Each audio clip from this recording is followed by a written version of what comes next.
ભાઈ 10 ગાત્ર નામનું જે કર્મ છે એ કોણે કરવું, કઈ રીતે કરવું અને એનું ફળ શું, એ આખું વર્ણન છે 11માં બરાબર। બોલીએ શ્રી લક્ષ્મી નારાયણ ભગવાન કી જય,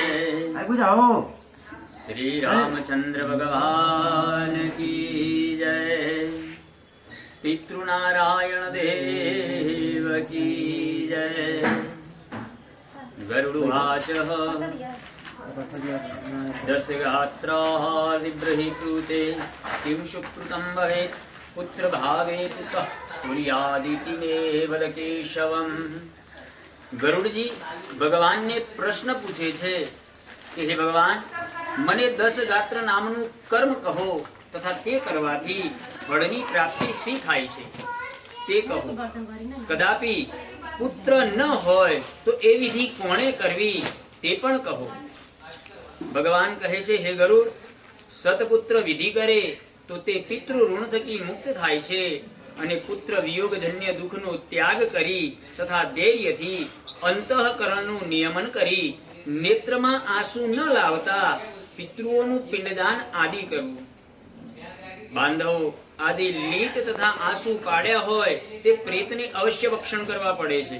શું કહે છે? જે સદગત થયું છે એની પાછળ શોક કર્યા વગર એમની પાછળ જે દાન કર્મ કરવાના કીધા છે એ કરવા જોઈએ। જો તમે એની પાછળ રડો છો, તમારા નાક, આંખ, કાનમાંથી જે પણ કંઈ દ્રવ્ય બહાર આવે છે એ બધી દ્રવ્યનું ભક્ષણ કરવું પડતું હોય છે। એટલે શું કહે છે કે જે સદગત થયું છે એની પાછળ શોક ન કરતા એના પિંડદાન આદિ ઇત્યાદિ દાન કર્મ કરતા રહેવું। ભગવાન કહે છે એની પાછળ નિરર્થક શોક કરી પરાવૃત્ત થવું નહીં, કારણ કે રાત્રિ અને દિવસ હજારો વર્ષ સુધી સદગતની પાછળ શોક કરે તો પણ મરનાર પાછો ફરીથી દેખાર નથી। જે ઉત્પન્ન થાય તેનું મૃત્યુ અવશ્ય છે તથા જે મરણ પામે તેને જન્મ અવશ્ય છે। એ રીતના બેઉ પ્રકારના અવશ્ય છતાં નિરર્થક શોક શા માટે કરવો? એની નિવૃત્તિના અર્થે દૈવી કે માનુષી એ બેમાંનો એક ઉપાય નથી કે જે કરવાથી પાણી મૃત્યુ થકી મુક્ત થઈ ફરીથી મળે। અવશ્ય પ્રાપ્ત થનાર મૃત્યુ દુઃખનો ઉપાય હોત તો નળ રાજા, રામ રાજા, ધર્મ રાજા એ દુઃખથી મુક્ત ન થાત। ભગવાન ગરુડજીનું શું કહે છે કે જો મૃત્યુ થયા પછી એની પાછળ શોક કરવાથી વ્યક્તિ પાછો આવતો હોય તો નળ રાજા, રામ રાજા અને ધર્મ રાજા એ દુઃખથી મુક્ત ન થાત। આ બધા અવતારી પુરુષ હતા। કોઈનો કોઈ સાથે નિરંતર સહવાસ હોતો નથી।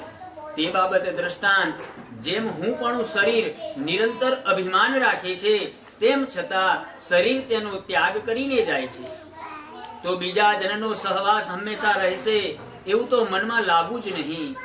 જેમ એકાદો વટે માર્ગમાં જતા વૃક્ષની પાસે આવી તેની છાયામાં બેસી વિશ્રામ પામી હેડવા માંડે છે, તેમ આ સકલ પ્રાયશ્ચિત પદાર્થો અન્ન વડે પૃષ્ઠ થયેલું આ શરીર નિત્ય ક્યાંથી રહેનાર? સગળા દુઃખોનું નિવર્તક કરનાર માત્ર જ્ઞાન જ છે। એવા પ્રકારના વિચારનું પરિચિંતન કરવા છતાં અજ્ઞાનજન્ય શોકનો ત્યાગ કરી પુત્રએ પિતાની ક્રિયા અવશ્ય કરવી। પુત્ર ન હોય તો પત્નીએ કરવી, તેણી ન હોય તો બંધુએ કરવી અને તે પણ ન હોય તો શિષ્યએ કરવી અથવા કોઈ પિતરાઈએ કરવી। કોઈ પુરુષ પુત્રહીન હોય તો તેના મોટા અથવા નાના ભાઈએ પુત્રએ 10 ગાત્રથી કર્મ કરવું। ઘણા પિતરાઈ ભાઈઓ છતાં તેમાંનો એક જ પુત્રવાન હોય તો તે એક પુત્રના લીધે સગળા પિતરાઈઓ પુત્રવાન છે એમ જાણવું, એવું મુનિજનોનું કહેવું છે। એક પુરુષને ઘણી સ્ત્રી છતાં તેમાંનો એક પુત્રવતી હોય તો સકલ સ્ત્રીઓ પુત્રવતી જાણવી। કદાપી સગળા ભાઈઓ પુત્રહીન હોય તો તેઓના મિત્રએ પિંડદાન કરવું, પરંતુ કદી પણ ક્રિયાનો લોપ કરવો નહીં। એ કહેલમાંથી કોઈ ન હોય તો એ સર્વના ઠેકાણે ઉપાધ્યાય એટલે ઘોર એ ક્રિયા કરવાને અધિકાર છે એમ જાણવું। શું કહે છે? જે સદગત થયું છે તેના પિતરાઈ ભાઈઓ, નાનો ભાઈ અથવા મોટો ભાઈ કાં તો કુટુંબીજન, આ બધામાંથી કોઈ ના હોય તો છેલ્લે એવું કહેવાય છે કે જે કુટુંબનું ગોર હોય એ ગોર પણ આનો અધિકાર લઈ શકે છે. હે ગરુડ, કોઈ સ્ત્રી કે પુરુષ પોતાના ઈષ્ટ મિત્રની ક્રિયા કરે તેને અનાથ પ્રેત સંસ્કાર કર્યાના લીધે કોટી યજ્ઞનું ફળ પ્રાપ્ત થાય છે. ભગવાન કહે છે, હે ગરુડ, પિતાનું 10 ગાત્રાદિક કર્મ પુત્રએ અવશ્ય કરવું નહીં. મોટા ભાઈ મૃત્યુ પામ્યો હોય તો નાના ભાઈએ, અને પરંતુ પુત્ર મરણ પામ્યો હોય તો તેના પિતાએ તેનું 10 ગાત્રાદિક કર્મ કરવું નહીં. કદાપી કોઈ પુરુષને ઘણા પુત્ર હોય તો શકલ વિધિ એક જ પુત્રએ કરવી. શું કહે છે કે માની લો કે સદગત થયેલા વ્યક્તિ છે, એની પાછળ એક જ પુત્ર, એમ સંતાન ભલે ઘણા બધા હોય, કાં તો મોટો પુત્ર કાં તો સૌથી નાનો પુત્ર, એક જ પુત્ર એ કરવી. તમે તે દિવસ કહેતા હતા ને ભાઈ શ્રાદ્ધિક કર્મ, આપણા જે શ્રાદ્ધ હોય તો શ્રાદ્ધ કોના ઘેર કરવું? તો શ્રાદ્ધ ગમે તે એક જ ઘેર થાય, બધાના ઘેર અલગ અલગ કરી શકાય નહીં. એનો દોષ પણ લખેલો છે. બધા ઘેર એક જ જણ એટલે એક જ વ્યક્તિ, માની લો કે તમારા મમ્મીનું 3 એમાંથી ગમે તે એક તો આનંદ ના થાય ને. ના પણ મોટો કરતો નાનો મોટું કરો કાં તો નાનું કરો. બચો નહીં. ટૂંકમાં આ ઘર તમારું આમ જોવા જઈએ તો માની લો કે પોતાનું પોતાના નામે થયેલું ઘર છે, મૃત્યુ અહીં થયેલું છે. હું એવું નથી કહેતો તમે અહીં અગાડી કરો.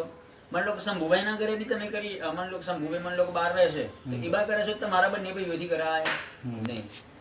આ જ વસ્તુ માની લો કે તમે બિહાર પોતાના ઘણા પુત્ર હોય તો સકલ વિધિ એક જ પુત્રએ કરવી. 10 ગાત્રાદિક કર્મ તથા બીજા 16 શ્રાદ્ધ પણ એક જ કરવા, એકે જ કરવા.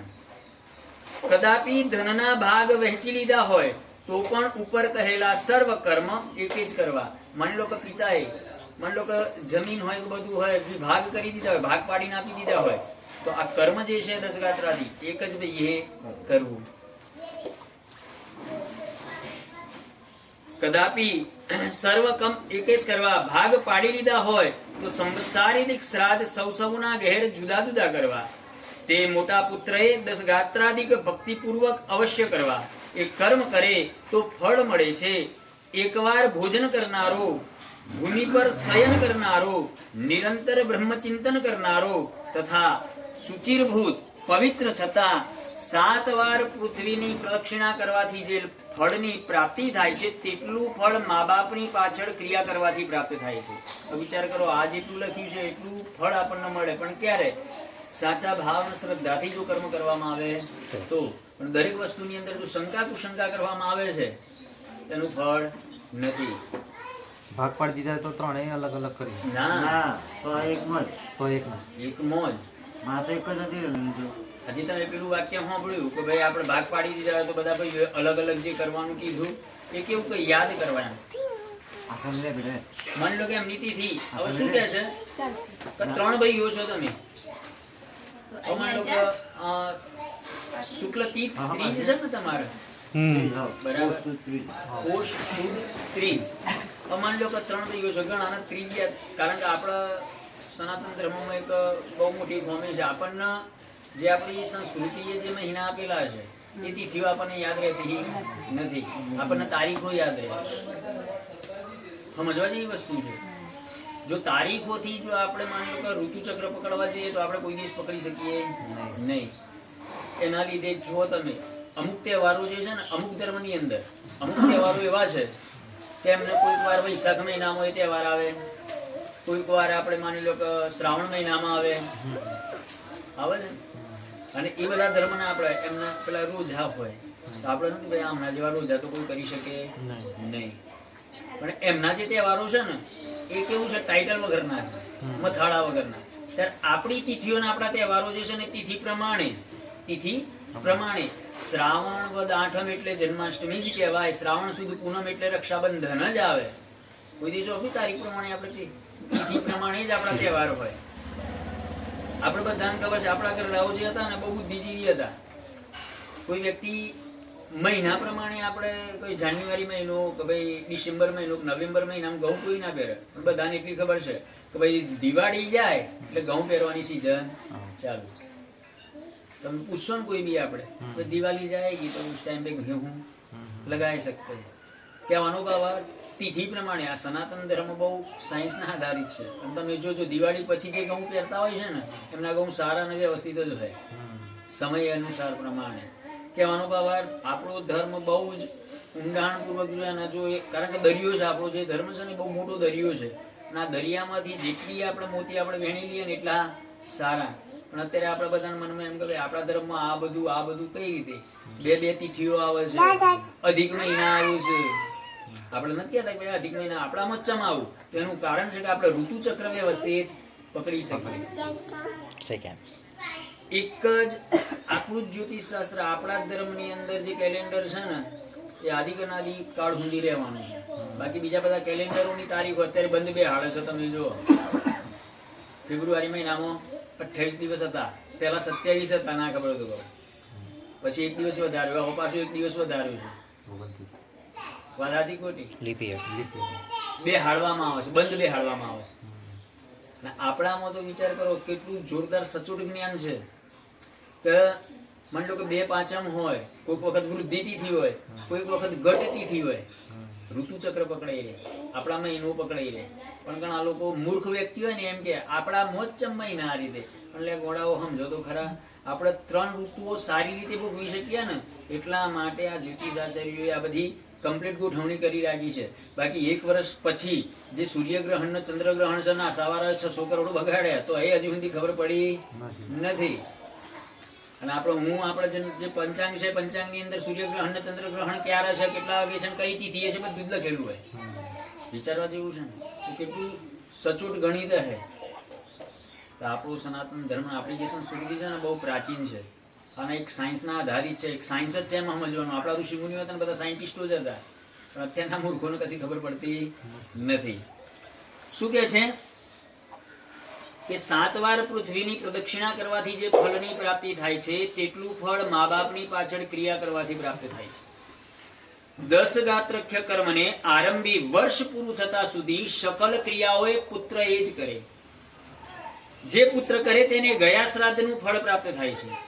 હવે 10 ગાત્ર કર્મની વિધિ કહે છે કે કૂવો, તળાવ, બાગ તથા તીર્થ તથા દેવાલય એમાંનો કોઈ પણ સ્થળે જઈ મધ્યાહન કાલે મંત્રહીન સ્નાન કરવું, પછી પવિત્ર થઈ વૃક્ષની નીચે દક્ષિણ તરફ મોં કરી બેસવું, પછી તે ઠેકાણે એક ઓટલી કરી તેને ગાયના છાણથી લીપવી, તે ઠેકાણે એક પાંદડા પર દર્ભ વડે એક કૌશિક નામના બ્રાહ્મણનું સ્થાપન કરવું અને તેને પાદ્યાદિક ઉપચાર અર્પણ કરી અતસી પુષ્પાંકશ એવા મંત્ર વડે તેને નમસ્કાર કરવા. પછી તેની આગળ પિંડ સારું દર્ભનું આસન મૂકવું અને તેના ઉપર નામ તથા ગોત્રનો ઉચ્ચાર કરી પિંડ આપવા. એ પિંડ રાંધેલા ભાત અથવા જવના લોટના જોઈએ ને પિંડ પર ચંદર, ભાંગર અને પુષ્પ ચડાવવા તથા ધૂપ, દીપ, નૈવેદ્ય, તાંબૂલ તથા દક્ષિણા વગેરે સમર્પણ કરવા. જલ અને દૂધને મિશ્ર કરી એક પાત્રમાં ભરી તેમાં અન્ન મૂકી કાગડાઓને નાખવું. પછી પ્રેતના નામ તથા ગોત્રનો ઉચ્ચાર કરી તલની અંજલિ આપવી. પ્રેતના નામ તથા ગોત્રનો ઉચ્ચાર કરી જે અન્નોદક વગેરે સમર્પણ કરવામાં આવે તે મૃત પુરુષને અનંત ફળ આપનાર થાય છે. મૃત્યુ પામે તે દિવસથી સપિંડી સુધી પ્રેત શબ્દનો ઉચ્ચાર કરી દાન આપવા. પછી ચાહે તો એ પ્રેત પુરુષ હોય કે સ્ત્રી હોય, પહેલા દિવસે જે દ્રવ્ય પિંડ સારું કે હોમ સારું જે અન્ન રાંધે છે તે જેને ચરુ કે દગ્ધ કહે છે એ પદાર્થ કે અન્ન પિંડ આપ્યા હોય તેના જે 9 દિવસ સુધી આપવા. પ્રેતને સ્વર્ગ પ્રાપ્ત થવા માટે 9મા દિવસે સપિંડથી તૈલાભ્યંગ કરવું અને ઘરની બહાર સ્નાન કરવું તથા હાથમાં ધરો તથા જલ ગ્રહણ કરી સ્ત્રીઓને પોતાની આગળ કરી પોતે પાછળ રહી મૃત સ્થાન તરફ જવું અને એમ કહેવું કે ધરોની પેઠે તમારા કુળની વૃદ્ધિ થજો તથા આ રંગેલા ચોખા તથા વિરણવાળાના મૂળની પેઠે તમારા કુળનો વિકસિત થજો. એમ કહી જે ઠેકાણે ધરો સહિત રંગેલા ચોખા અથવા વિરણવાળા નાખવા. 10મા દિવસે માંસનો પિંડ આપવો પરંતુ કળિયુગમાં માંસ નિષેધ છે, તેથી તેને તે ઠેકાણે અડદના આટાનો પિંડ આપવો. 10મા દિવસે સગળા બાંધવોએ હજામત કરવું, પરંતુ ક્રિયા કરનાર પુત્રએ તો માત્ર સપિંડી પછી જ કરાવવું. 10મા દિવસે સગળા બાંધવોએ ક્ષોર હજામત કરાવવું, તેમજ ક્રિયા કરનારને પણ કર્મ કરી ફરીથી સપિંડીના દિવસે ક્ષોર કર્મ અવશ્ય કરવું. આ બેઉ વાક્યોની વ્યવસ્થા દેશને પરત્વે કરીને જાણવી. 10 દિવસ સુધી નિત્ય એક બ્રાહ્મણને મિષ્ઠાનનું ભોજન કરાવવું અને ભગવાનનું ધ્યાન કરી તથા હાથ જોડી પ્રેતની મુક્તિ થજો એવું ચિંતન કરવું. અળશીના પુષ્પ જેવી જેની ક્રાંતિ તથા જેણે પીળા વસ્ત્ર પરિધાન કરેલા એવા ભગવાનને જે નમસ્કાર કરે છે તેને કોઈ પણ ઠેકાણે ભય પ્રાપ્ત થતો નથી. કહે છે કે હે ભગવાન, આપ આદિ તથા અંતથી રહિત છતાં શંખ, ચક્ર અને ગદાને ધારણ કરનારા છો. હે કમળની પાંખડી સમાન નેત્રયુક્ત ભગવાન, આ એ પ્રેતને મોક્ષ આપનાર થજો. આવી રીતની પ્રાર્થના મંત્ર નિત્ય શ્રાદ્ધ કર્યા પછી ઉચ્ચારવા. પછી સ્નાન કરી ઘરે જઈ ગાયને અન્ન આપી ભોજન કરવું. ગરુડજી ભગવાનને ફરીથી પ્રશ્ન પૂછે છે કે હે સુરેશ્વર, 11મા દિવસની વિધિ તથા વૃક્ષોત્સર્ગનું વિધાન મને કહો. ભગવાન કહે છે કે હે ગરુડ, 11મા દિવસે પ્રાતઃ કાલે જલની સમીપે જવું અને ત્યાં અતિ યત્ન વડે ઓર્ધ્વદેહિક ક્રિયા કરવી. તે એમ કે વેદ શાસ્ત્રના બ્રાહ્મણને બોલાવી તેમને નમસ્કાર કરી તેમની આગળ હાથ જોડી પ્રેતની મુક્તિ સારું તેમને પ્રાર્થના કરવી. આચાર્ય ઘોર સહિત સ્નાન સંધ્યાદિ સકલ નિત્ય કર્મ કર્યા પછી 11મા દિવસને યોગ્ય એવું યથાવિધિ વિધાન કરવું. 10 દિવસ સુધી મંત્રહીન છતાં માત્ર નામ તથા ગોત્રનો ઉચ્ચાર કરી જે શ્રાદ્ધ કર્મ કરવા એમ કહેલું છે, પરંતુ 11મા દિવસે મંત્રની સાથે પિંડદાન કરવું. 10 દિવસ સુધી તો મંત્ર એટલે કે શું કહે છે કે મંત્ર સહિત જે સ્નાન કરતી વખતે જે મંત્રો બોલવાના હોય છે, જમતી વખતે જે મંત્રો બોલવાના કીધેલા છે એ 10 દિવસ સુધી તો નિષેધ કીધેલા છે. એ ક્યારે તો જ્યાં સુધી તમે 11માની વિધિ નથી કરતા, જે આપણે જવાના છીએ ખબર હોય તો, એ 11માની વિધિ જ્યાં સુધી નથી કરતા ત્યાં સુધી તમારી અંદર પવિત્રતા આવતી નથી. ત્યાં સુધી સૂતક જાણવા.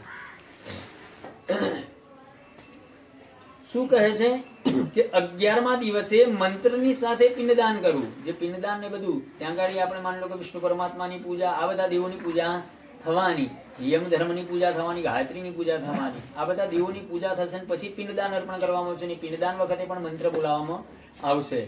શું કહે છે કે સુવર્ણની વિષ્ણુની પ્રતિમા કરવી, રૂપાની બ્રહ્મદેવની પ્રતિમા કરવી, તાંબાની રુદ્રની પ્રતિમા કરવી અને લોઢાની યમરાજાની પ્રતિમા કરવી.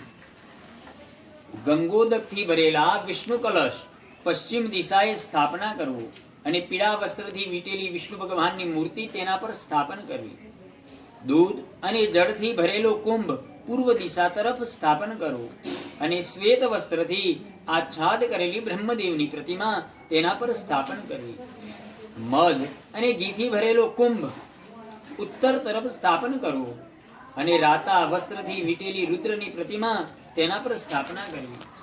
માથે સ્થાપન કરવું તથા તેના પર કાળા વસ્ત્રથી વીટેલા યમરાજાની પ્રતિમાની સ્થાપના કરવી. એ ચારે કુંભની વચ્ચે રંગ વડે મંડળ કરી તેના પર કૌશિક નામના બ્રાહ્મણની પ્રતિમાની સ્થાપન કરવી. પછી દક્ષિણ તરફ મોં કરી અપસવ્ય એટલે કે જનોઈ જોઈએ તે ખભે ન પહેરતા ઉલટી પહેરવી અને તેથી તર્પણ કરવું. પછી વિષ્ણુ, બ્રહ્મદેવ તથા શિવ તથા યમ ધર્મનું વૈદિક મંત્ર વડે તર્પણ કરવું. પછી હોમ કરી 10 ઘટાદિક શ્રાદ્ધ કરવું. પછી પિતરોના ઉદ્ધારના અર્થે ગોપ્રદાન આપવું.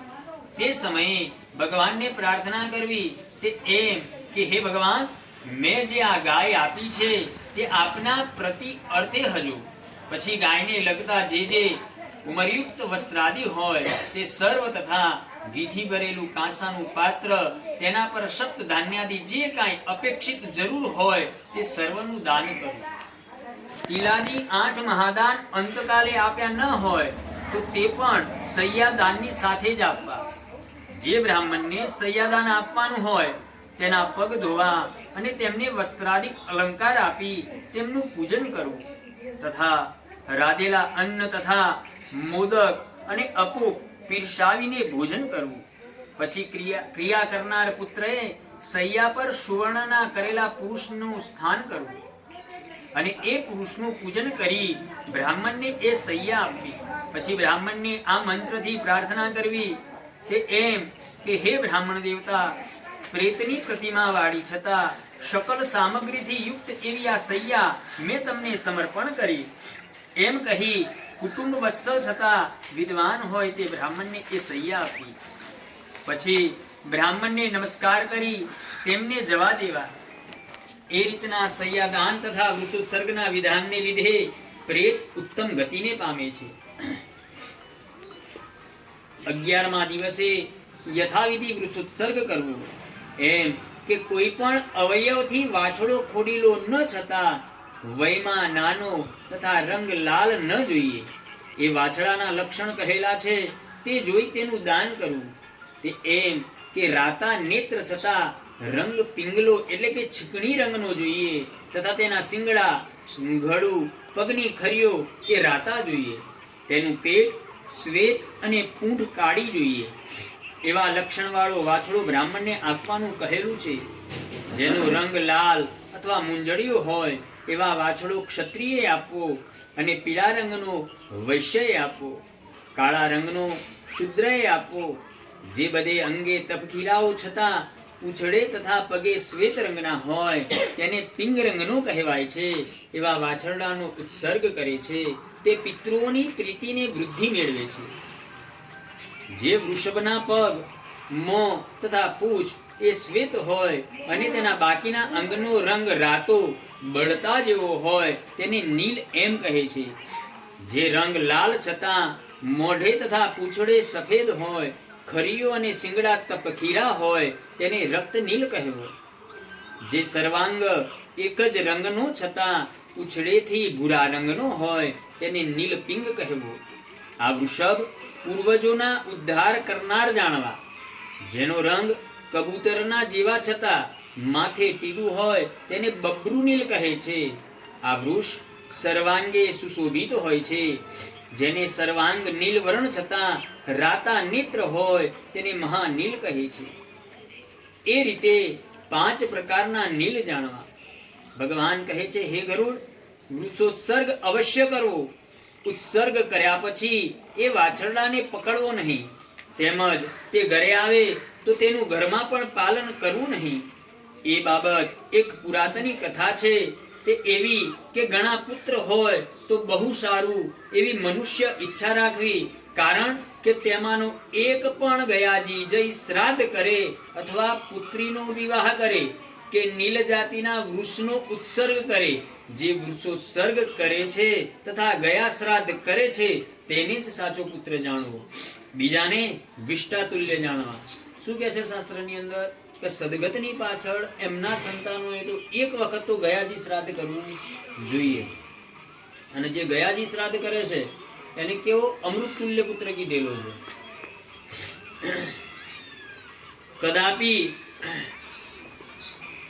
કદાપી કોઈના પિતૃઓ સ્વર્ગમાં વસતા હોય તથાપી ત્યાં રહ્યા રહી એવી ઈચ્છા રાખે છે કે અમારા વંશમાં કોઈ એવા વંશજ ઉત્પન્ન થાય તો ઠીક.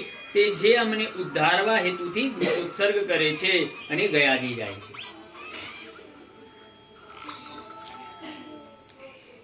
જેના ઉત્સર્ગના લીધે અમે પરમ ગતિને પામ્યા.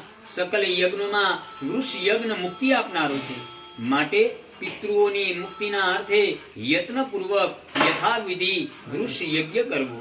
તે વિધિ એવી કે તંત્ર મંત્ર વડે પ્રથમ નવગ્રહનું સ્થાપન તથા પૂજન કરવું. પછી યથાવિધિ હોમ કરવો અને વાછરડા તથા વાછડીનું પૂજન કરવું. પછી વાછડો તથા વાછડી મંગાવી તેમને કંકણ બાંધવા.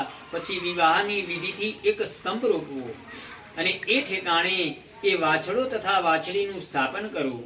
પછી રુદ્રદેવના જલ વડે એ બેઉને સ્નાન કરાવવું તથા ગંધ પુષ્પ વડે તેમનું પૂજન કરી પ્રદક્ષિણા કરવી. પછી એ વૃક્ષના જમણા પાસે ત્રિશૂલ તથા ડાબા પાસે ચક્રનું સ્થાપન કરવું. પછી વૃક્ષ આદિને છોડી એમની આગળ હાથ જોડી આગળ કહેવામાં આવશે તેવા મંત્રોચ્ચાર કરવા. એ મંત્રનો અર્થ તમે વૃક્ષ રૂપે ધર્મ છો, તમને આ રૂપે બ્રહ્મદેવે નિર્માણ કર્યા, મેં તમારો ઉત્સર્ગ કર્યો છે, તો તમે મારું આ ભવરૂપી સંસાર થકી રક્ષણ કરો. એવા મંત્ર વડે એ બેઉને નમસ્કાર કરી તેમનો ઉત્સર્ગ કરવો. ભગવાન કહે છે, હે ગરુડ, એ રીતનું કર્મ કરનારને હું વર આપનાર થઈ એ પ્રેતને મોક્ષ આપીશ. ભગવાન કહે છે કે હે ગરુડ, એ કર્મ અવશ્ય કરવું. મરનાર પુરુષનો ઉત્સર્ગ પુત્ર કરે, તેથી જે ફળ મરનાર પુરુષને પ્રાપ્ત થાય છે તે ફળ જીવિત છતાં પોતાને જ પ્રાપ્ત થવાના હેતુથી કરે તો પણ એ રીતનું જ ફળ પ્રાપ્ત થાય છે. અપુત્ર પુરુષ આ કર્મ કરે તો તેને સુખ થકી ઉત્તમ ગતિની પ્રાપ્તિ થાય છે. આ કર્મ કાર્તિકાદિ શુભ માસમાં ઉત્તરાયણનો સૂર્ય થાય ત્યારે અથવા અજવાળી કે અંધારી દ્વાદશી થી આરંભી તેની જોડેની તિથિમાં કરવું. ચંદ્ર અથવા સૂર્યના ગ્રહણની તિથિએ મેષ તેવી એ રીતે કે પ્રથમ શુભ લગ્ન તથા શુભ મુહૂર્ત જોઈ તથા ઉત્તમ દેશ જોઈ સ્વસ્થ અંતઃકરણથી એક કર્મ કરવું. શકલ લક્ષણથી સંપન્ન છતાં જેને કર્મ જ્ઞાન હોય એવા વિદ્વાન બ્રાહ્મણને બોલાવો. પછી શાલિગ્રામની સ્થાપના કરી વૈષ્ણવી શ્રાદ્ધ કરવું. પછી ઉત્તમ શ્રાદ્ધ કરી બ્રાહ્મણને દાન આપવું.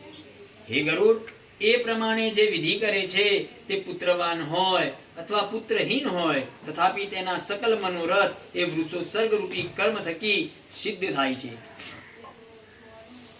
વૃષોત્સર્ગ કરવાથી જે ગતિ પ્રાપ્ત થાય છે એ અગ્નિહોત્રાદિક યજ્ઞ તથા અનેક વિધિ દાનોથી પણ પ્રાપ્ત થતા નથી. બાલ્ય, પૌગળ, કૌમાર અને તરુણ્ય તથા વૃદ્ધાવસ્થામાં જે પાપ કર્મ કર્યા હોય તે સર્વ વૃષોત્સર્ગ રૂપી કર્મથી નાશ પામે છે. એમાં સંદેહ નથી. મિત્રદ્રોહ, કૃતજ્ઞતા, શુરાપાન, ગુરુ પત્ની સાથે ગમન, બ્રહ્મ હત્યા તથા સોનું ઓગાળવું વગેરે પાપો થકી વૃક્ષોત્સર્ગ કરે તો મુક્ત થાય છે. માટે સર્વ યત્ન સહિત વૃષ યજ્ઞ અવશ્ય કરવું. હે ગરુડ, વૃષોત્સર્ગ સમાન પુણ્ય આ જગતમાં નથી. જે સ્ત્રી પતિ તથા પુત્રને આરોગ્ય મૂકીને કરે તો તેને ફળ પ્રાપ્ત થાય એવા હેતુથી જો વૃક્ષોત્સર્ગ કરવો નહીં. માત્ર ઘણું દૂધ દેતી હોય એવી એક ગાય બ્રાહ્મણને આપવી. હે ગરુડ, જે પુરુષ આખલા પર બેસી પોતાના શરીરનો ભાર વહેરાવે છે તે મહાપ્રલય થતા લગી ભયંકર નરકમાં જ પડેલો રહે છે. જે પુરુષ નિર્દય થઈ બળદ કે આખલાને હાથ કે લાકડીથી મારે છે તે કલ્પ સુધી યમયાતનાઓ ભોગવે છે. એ પ્રમાણે વૃક્ષોત્સર્ગ કરી સપિંડી સુધીના શ્રાદ્ધ કરવા. તેનો કાલ તથા વિધિ તમને કહું છું. મરણ પામે તે સ્થાને ઘરના મોટા બારણે સ્મશાનના અડધે રસ્તે ચિતામાં પ્રેતના અસ્થિ એકઠા કરવાના ઠેકાણે અને 10 દિવસ સુધી એવી રીતે જે પિંડ આપવા. પ્રથમ શ્રાદ્ધ તથા 16 શ્રાદ્ધને મલિન કહે છે. હવે 16 માસનું બીજું એક શ્રાદ્ધ કથન કરું છું કે પહેલો પિંડ વિષ્ણુ ભગવાનને અર્પણ કરવો, બીજો શિવજીને અર્પણ કરવો અને ત્રીજો પિંડ પરિવાર સહિત યમને આપવો. ચોથા પિંડે ચંદ્રને આપવો અને પાંચમો અગ્નિ અને છઠ્ઠો કવ્યવાહન નામના દેવને તથા સાતમો પિંડ કાલ નામના દેવને આપવો. આઠમો પિંડ રુદ્રને અને નવમો પુરુષ નામના દેવને પિંડ અર્પણ કરવો. 10મો પ્રેત તથા અને 11મો પિંડ વિષ્ણુને આપવો અને 12મો પિંડ બ્રહ્મદેવને આપવો. 13મો પિંડ વિષ્ણુ ભગવાનને આપવો. 14મો પિંડ શિવને તથા 15મો યમરાજાને પિંડ આપવો અને 16મો પિંડ યમ પુરુષને આપવો કે એ શ્રાદ્ધને તત્વવેત્તા માધ્યમ ષોડશક કહે છે. 4 મહિના સુધી પ્રત્યેક માસે માસિક શ્રાદ્ધ અવશ્ય કરો. તે 12 અને પાક્ષિક ત્રિપાક્ષિક અને ન્યુનાબ્દિક મળીને 16 શ્રાદ્ધ કરવા. હે ગરુડ, મેં તમને ઉત્તમ 16 શ્રાદ્ધ કહ્યા. 11મા દિવસે ચોખાના પિંડ આપી એ શ્રાદ્ધ કરવું. પ્રેત તત્વનો નાશ કરવા સારું જેની પાછળ 48 શ્રાદ્ધ થાય છે તે પ્રેત તત્વથી મુક્ત થઈ પંક્તિમાં પ્રવેશી એટલે કે ભળવું અને મળવું દાખલ થવું થાય છે. પિતરોની પંક્તિમાં પ્રવેશ થવા સારું 48 શ્રાદ્ધ અવશ્ય કરવા. જેના પાછળ એ શ્રાદ્ધ થયા ન હોય તેનું પ્રેતપણું તેવું ને તેવું જ કાયમ રહે છે. જ્યાં સુધી પ્રેતપણું જાય નહીં ત્યાં સુધી સ્વદત્ત શ્રાદ્ધ તેને પ્રાપ્ત થતા નથી. માટે પુત્રએ યથાવિધિ શ્રાદ્ધ અવશ્ય કરવા. પત્નીએ પોતાના પતિના એ શ્રાદ્ધ કરીને તેને પ્રેત તત્વ થકી મુક્ત કરવું. એમ કરે તો તે થકી તેણીનું પણ કલ્યાણ થાય છે. પતિ મરણ પામે તો તેનું ઔર્ધ્વદેહિક કર્મ જે સ્ત્રી કરે છે તથા પ્રત્યેક વર્ષે શ્રાદ્ધ પક્ષાદિએ કરે છે તેણીને સતી કહેવી. એ પ્રકારે કર્મ કરી જે જીવ જીવન પામે છે તે પતિના ઉપકારના અર્થે જ જીવન પામે છે એમ જાણવું. જે સ્ત્રી પતિના મર્યા છતાં તેના આત્માનું સેવન કરે છે તેણીનું જીવન સફળ જાણવું. ભગવાન કહે છે કે હે ગરુડ, કદાપી કોઈ મનુષ્ય અસાવધપણાથી કિંચિત દેવયોગથી જલ કે અગ્નિમાં પડવાથી મરણ પામે તો તેના પ્રથમ કયા પ્રમાણે નારાયણ બલિ અવશ્ય કરવી. કોઈ અસાવધ છતાં બુદ્ધિપૂર્વક આત્મહત્યા કરે અથવા સર્પ દંશથી મરણ પામે તો તેની પણ નારાયણ બલિ વગેરે સર્વ ક્રિયા અવશ્ય કરવી. પરંતુ સર્પ દંશથી મરણ પામ્યો હોય તો 2 પખવાડિયાની વચલી 5મી તિથિએ નાગ પૂજન કરવું. તે એવી રીતે કે ભૂમિ પર આટા વડે નાગ બનાવો અને તેનું સુગંધિત યુક્ત વડે પુષ્પ વડે પૂજન કરવું અને ચંદન ચડાવવા. તેને ધૂપ દીપ વગેરે સમર્પણ કરી તેમને તલ તથા ચોખા ચડાવવા. પછી તેમને ઉલ્હેરનું નૈવેદ્ય સમર્પણ કરી દૂધ સમર્પણ કરવું. પછી બ્રાહ્મણને શક્તિ પ્રમાણે સુવર્ણ તથા ગોપ્ર દાન આપવા. પછી હાથ જોડી તેમને પ્રાર્થના કરવી એમ કે હે નાગરાજ, મારા પૂજનથી મારા પર સંતુષ્ટિત થજો. પછી એ મરનારની નારાયણ બલિ રૂપી ક્રિયા કરવી. એ જે ક્રિયા કરવાથી એ પ્રાણી સકલ પાપોથી મુક્ત થઈ સ્વર્ગને પામે છે. એ રીતે સકલ ક્રિયાઓ કરી વર્ષ પૂરું થતા સુધી અન્નોદક સહી નિત્ય ગટદાન એટલે પાણીથી ભરેલો ઘડો કરવું તથા 11મા દિવસે જ યથાવિધિ સકલ પિંડદાન કરવું. એ પ્રકારે સર્વ કર્મ 11મા દિવસે કરી 12મા દિવસે સપિંડી કરવી અને સૂતક ગયા પછી સૈયાદાન તથા પગદાન અને વાસણોનું દાન કરવું. इति श्री गरुड़ पुराणाय सार्वधाराय एकादश विधि निरूपाणानमः श्री नारायण चरण कमले अर्पणमस्तु. बोलिए श्री लक्ष्मी नारायण भगवान की जय. श्री रामचंद्र भगवान की जय. पितृनारायण देव की जय. આની અંદર શું લખે છે તો બીજી બધી ક્રિયાઓ શોર્ટમાં સમજાવી લો. બીજી બધી ક્રિયાઓ આપણે શરૂઆતથી જે નથી કરી એ ક્યારે કરવાની? 11મા દિવસે. 11મા દિવસે બધી સકલ પિંડદાન ને બધું છે ને ત્યાં આગળ તીર્થ ક્ષેત્રે કરવાનું. અને તો આગળ સમજણ પાડવામાં આવે કે ભાઈ આ પિંડ એના માટે છે, એના માટે છે. આ જેટલું ભૂલી ગયા એમાં કેવલ આપણે એક જ વસ્તુ નથી કરી શકતા, પણ એ નિમિત્તે આપણે સંકલ્પ કરીએ છીએ. શું નથી કરી શકતા? તો વૃષોત્સવ. બાકી હોમ ઇત્યાદિ બધું જ ત્યાં થાય.